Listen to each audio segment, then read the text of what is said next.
ఇంటర్మీడియట్లో జంట స్వరాల వరకు, దాని తర్వాత మృదంగం చేశాను, తర్వాత పియానో ట్రై చేశాను, ఇప్పుడు ఇంకా కంటిన్యూ చేస్తున్నాను. మా మాస్టర్ వాళ్ళందరూ ఒకటే మాట అనేవారనమాట, సార్ నాకు ఇప్పుడు మెడిటేషన్ చేసేదానికి టైం లేదు, పూజ చేసేదానికి టైం లేదంటే, అమ్మాయి పూజ ఎందుకు చేయాలమ్మా, మెడిటేషన్ ఎందుకు చేయాలి, ఈ సాధనే మీకు పూజన, ఇదే మీకు మెడిటేషన్, ఇంకేమీ అవసరం లేదు లైఫ్లో. ముందు నారాయణ గారి శిష్యులు 9 మంది చెవుల్లో అమృతం పోసారని.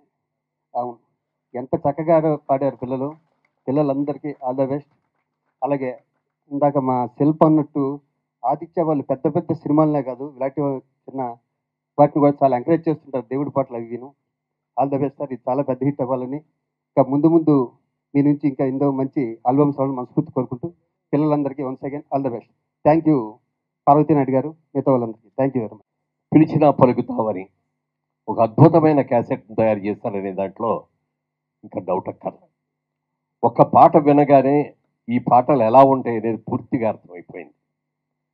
అన్నం వండిన తర్వాత ఎలా ఉడికింది అని చెప్పి ప్రతి మెతుకును చూడక్కర్లా, ఒక్క మెతుకును చూస్తే అన్నం ఉడికిందో లేదో ఎలా తెలుస్తుందో, ఒక్క పాట వినగానే ఈ క్యాసెట్ ఎంత అద్భుతంగా విజయం సాధిస్తుంది, ఎంత చక్కగా పాటలు రాశారు, ఎంత చక్కగా పాటలు పాడారు, ఎంత చక్కగా స్వరాలు సమకూర్చారు అనేది పూర్తిగా అర్థమైంది. చాలా చాలా సంతోషంగా ఉంది. ముఖ్యంగా బాబా గారు సమాధి నుంచి సమాధికి వెళ్ళబోయే ముందు ఒకే మాట చెప్పారు, నా మీద పూర్తిగా మనసు పెట్టి భక్తి భావంతో ఎవరైనా సరే నా సమాధి దగ్గరకు వచ్చి సాయి అని పిలిస్తే ఓయి అని నేను పలుకుతాను అని చెప్పిన మాటని ఇప్పటికి కూడా 100కి 100 పాళ్ళు కూడా పాటిస్తున్నటువంటి నిజమైన దేవుడు సాయిబాబా. అలాంటి బాబా గారి పేరు మీద ఈ పాటలన్నీ కూడా చక్కగా రాయించి అద్భుతంగా పాడినటువంటి మరి పార్వతీ నాయుడు గారికి, అలాగే ఎస్పి బాలసుబ్రహ్మణ్యం గారికి, అలాగే మరి గున్నికృష్ణ గారికి, హేమచంద్ర గారికి, రచన స్వరసుందర్, పేరు భలే ఉందండి, ఐదు ఉన్నారా, స్వరసుందర్ గారు పాటలు బాగా రాశారు, వెరీ గుడ్. మరి స్వరసుందర్ అని పేరు పెట్టుకున్నందుకు స్వరకల్పన, వీలైతే పాటలు కూడా పాడాల్సిన అవసరం ఉంది మీ పేరుకి దగ్గర. చాలా బాగుందండి, వెరీ గుడ్. దాదాపుగా 350 సినిమాలకి పైగా చేశాను. ఒక రోజున ఒక నిర్మాత నా దగ్గరికి వచ్చి, సార్ సాయిబాబా గారి మీద ఒక పాట రాసామండి, రికార్డ్ చేయించాము, వేటూరు సుందరరామూర్తి గారు పాట రాశారండి, బాలసుబ్రహ్మణ్యం గారు పాడారు, ½ అవర్ సాంగ్ అండి, ఆ సాంగ్లో మీరు బాబా భక్తుడిగా నటించాలి అని నా దగ్గరికి వచ్చారు. ఆ పాట వినగానే నాకు చాలా అద్భుతంగా ఉందని అనిపించింది. అయితే నాకు ఒక రిక్వెస్ట్ అండి, ఒక నెల రోజులు నాకు టైం ఇవ్వండి, నెల తర్వాత వస్తే నేను యాక్ట్ చేస్తానండి అన్న. ఎందుకని ఆ మాట అన్నానంటే, ఆ పాటలో నటించేటప్పుడు మామూలుగా ఇలా ఉండి నటిస్తే దానికి అందం ఉండదు, నేను గెడ్డం పెట్టుకొని చేసిన ఆర్టిఫిషియల్గా ఉంటుంది, ఈ నెల రోజుల్లో గెడ్డం పూర్తిగా పెంచుతానండి, పెంచిన తర్వాత అప్పుడు, ఎందుకంటే ఎన్ని రంగేసిన జుట్లని మీకు అందరికీ తెలుసు, కానీ గడ్డం ఈ నెల రోజులు రంగేయకుండా ఉంటే ఎంత తెల్లగా ఉంటుందో నాకు తెలుసు, అలాగే దానికి తగ్గట్టుగా విగ్గు కనపడకుండా చిన్న ఇది కూడా కట్టుకొని పూర్తిగా అది ఒక ఎంతో సంతృప్తినిచ్చిన పాట అనేది. ఆ పాటని మామూలుగా ఒక పాట 3 నిమిషాల పాట 4 నిమిషాలు పాట అంటేనే నటించడానికి 2 రోజులు పడుతుంది మినిమం. అరగంట సేపు పాటని కేవలం 2 రోజుల్లో అద్భుతంగా తీశారు.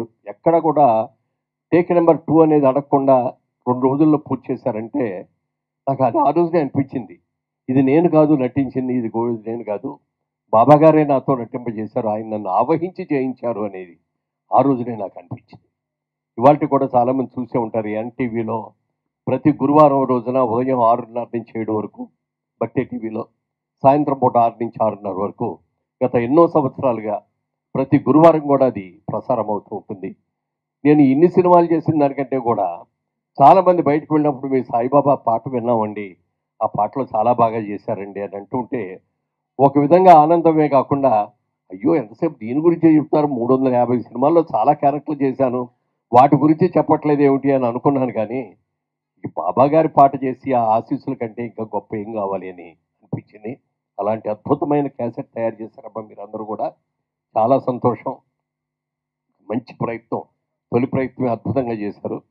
డెఫినెట్గా ఇది 100కి 100 పాళ్ళు కూడా విజయవంతం అవుతుంది. రాబోయే రోజుల్లో మీరు ఇంకా మరిన్ని క్యాసెట్లు తయారు చేయాలి. ఎందుకంటే రోజు రోజుకి కూడా భక్తి భావం తగ్గిపోతుంది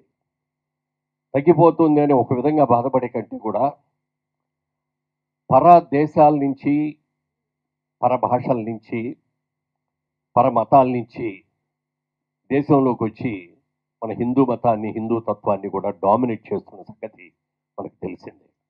అయితే దేవుళ్ళందరూ ఒకటే. మన దేవుడు హిందూ దేవుడు గొప్ప అని కానీ, క్రిస్టియన్ దేవుడు తక్కువ అని కానీ, లేకపోతే ముస్లిం దేవుడు ఇంకా తక్కువ అని కానీ మనం ఎవరూ అనుకోం. భగవంతుడు అనుకున్న తర్వాత అందరూ కూడా ఒకటే. భగవంతుడు అనేది ఒక అపురూపమైన ఒక బిందువు లాంటిది. దానికి రూపం లేదు, పేరు లేదు, కులం లేదు, మతం లేదు.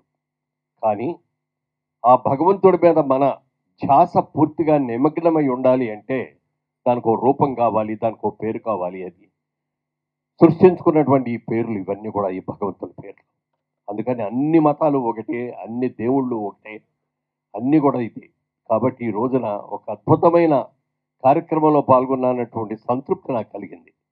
మా మిత్రుడు సాయినాథ్ నాకు ఫోన్ చేసి, నాకు అన్నయ్య వదిన వాళ్ళిద్దరు కూడా నాకు తప్పకుండా మీరు ఈ కార్యక్రమానికి వెళ్ళాలండి అని చెప్పగానే తప్పకుండా వెళ్తానండి అని చెప్పి చాలా సంతోషంగా ఉంది.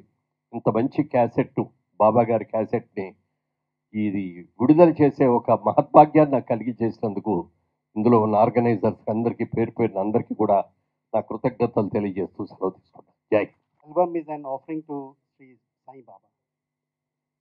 Mrs. Parvati, in her album, could have chosen various other themes, but chose this particular theme because of her strong devotion to Sai Baba. Next to the Word of God, the noble art of music is the greatest treasure in the world. I congratulate Mrs. Parvati and wish her all the success, not only for her first album, but for all other albums that she will be cutting in future. Thanks for the invite.